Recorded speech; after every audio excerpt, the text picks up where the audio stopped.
작금의 엔트리카 시장은 소형 SUV 카테고리가 장악하고 있다고 봐야 할 것 같습니다. 레드오션이라고 불릴 정도로 해당 차종의 경쟁은 심화되고 있고요. 이 같은 분위기 속에서 한때 엔트리카의 대세였던 준중형 세단은 전통의 강자라고 할 수 있는 아반떼 외에 모두 단종되었거나 단종 예정입니다. 이렇게 매우 핫한 소형 SUV 시장이지만 국내에서의 역사는 그리 길지 않죠. 이 시장이 처음 시작된 것은 2013년도고요. 첫 번째 모델은 쉐보레 트랙스입니다. 시장에 처음 등장했을 때만 해도 예상보다 비싼 가격과 브랜드 특유의 투박함으로 인해 금방 없어지겠다 싶었으나 북미에서 상당한 인기를 얻으며 지금까지 단종되지 않고 꾸준히 팔리고 있습니다. 비록 흥행에 성공했다고 할 수는 없겠지만 말씀드린 것처럼 새로운 시장을 열었다는 공로를 지닌 차량이라고 할 수 있겠는데요. 이제 곧 풀체인지 모델이 등장한다고 하죠.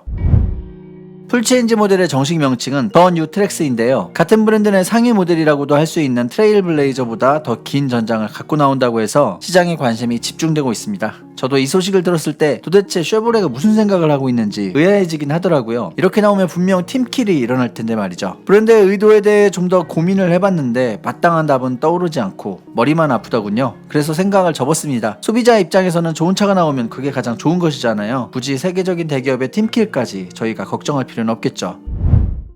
풀체인지 쉐보레 트랙스는 이러한 독특한 포지션 외에 상당히 멋스러운 스타일을 보여주고 있습니다. 시당초 브랜드에서 소형 크로스오버 쿠페형 SUV를 만들겠다고 공언한 후 개발된 차량이다 보니 굉장히 스포티한 실루엣이 적용되어 있어요. 최근 GM의 SUV들이 보여주고 있는 분리형 레이아웃, 프론트라이트가 이 차량에도 들어가 있고요. 매우 날카롭고 카리스마 있는 형태의 주간주행 등이 들어가 있습니다. 과감한 듀얼푸트 그릴이 적용되어 있고요. 이를 통해 마치 트랜스포머에 등장하는 변신 로봇을 보는 듯한 착각을 불러일으킵니다. 측면에서 보면 긴 후드, 낮고 날렵한 쿠페 스타일의 루프 실루엣, 그리고 역동적이면서도 볼륨감 있는 라인들을 볼 수 있습니다. 이에 따라 기존 쉐보레 트랙스가 가지고 있었던 작고 귀여운 느낌의 쉐이프는 이제 더 이상 이 차량에서 볼 수 없게 되었습니다. 좀 아쉬운 것은 후면부인데요. 변신 로봇 같았던 전면부의 카리스마 있는 모습과 약간 미스매칭인 것 같습니다. 테일 램프는 알파벳, P자처럼 보이는데요. 램프 사이가 좀 멀어서 살짝 이상합니다. 물론 좌우로 벌어져 있기 때문에 와이드해 보이는 것은 분명합니다만 약간 좀 아쉽습니다. 물론 이건 제 의견이니 참고만 해주시기 바랄게요. 쉐보레 트랙스 풀체인지의 차체 사이즈는 전장 4537mm고요. 전폭 1823mm고 전고가 1560mm입니다. 트레일블레이저보다 길고 낮으며 넓습니다. 다시 한번 말씀드리지만 포지션이 참 특이하긴 해요.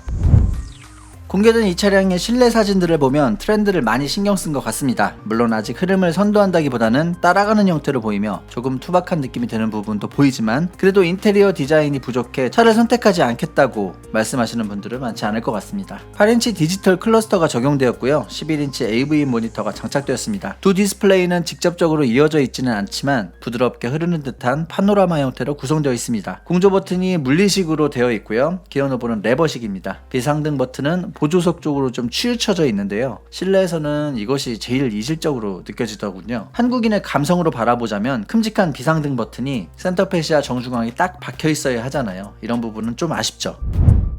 더 뉴 트랙스에는 1.2L 3기통 가솔린 엔진이 적용됩니다. 그리고 자동 6단 미션이 매칭되죠. 이를 통해 최고 출력은 137마력, 최대 토크는 22.3kg 포스미터의 성능을 발휘한다고 합니다. 작은 차체를 견인하기에 나쁘지 않은 파워이긴 합니다만 시원한 주행감이 느껴지지는 않을 것 같습니다. 그래도 적당한 힘과 연료 효율을 보여줄 것으로 기대되기 때문에 나쁘지는 않을 것 같습니다. 구동 방식은 전륜 구동이고요. 전륜 맥퍼슨 스트럿, 후륜 토션빔으로 서스펜션 세팅된다고 합니다. 브레이크는 전후륜 모두 디스크가 들어간다고 하네요.